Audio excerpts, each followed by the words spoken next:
This video consists of teaching you how to play soccer. The point of soccer is to score the most points for one's team by making goals. A goal is gained when one member of a team kicks or heads the ball into the opposing team's goal, thus earning a point for their team. Contact with the ball can only be done through the use of feet, head, or chest. The only player allowed to use their hands on the ball is the keeper, and this is only when the ball is within their goal box. Two teams are assembled in order to play a soccer game. On each team, there are typically no more than 11 players allowed on the field at a time. One of the 11 players on the team is the keeper for their team. Generally, a soccer match consists of two 45-minute halves with a halftime break in the middle.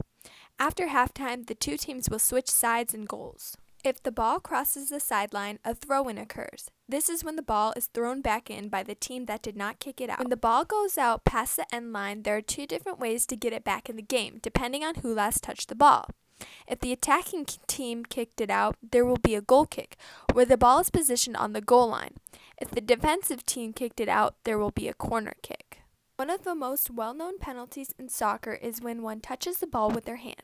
As previously mentioned, only the keeper can touch the ball with their hands, so it is a penalty for any other player. If a handball takes place by a team member, the opposing team has a free kick, which is a kick in the direction of the goal they are trying to score. Another category of actions that can earn one a penalty is participating in dangerous play.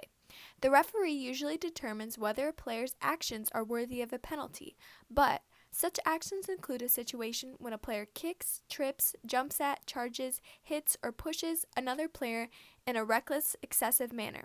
Especially violent situations can earn players a yellow card, serving as a warning, or a red card, removing them from the game.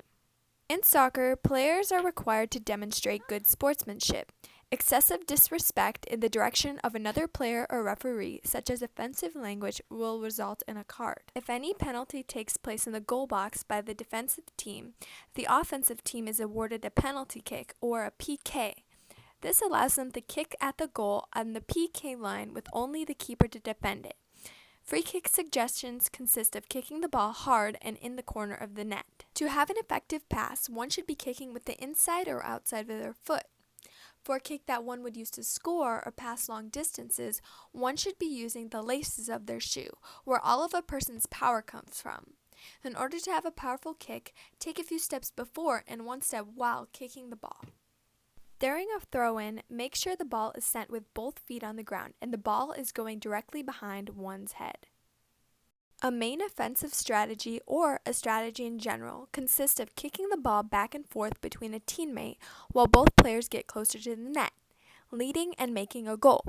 This is known as passing and moving. If the ball is in the feet of the offense, sometimes dribbling can be a better option than kicking it up, since this gives the offense more control over the ball, leading towards making a goal. Communication is another good strategy.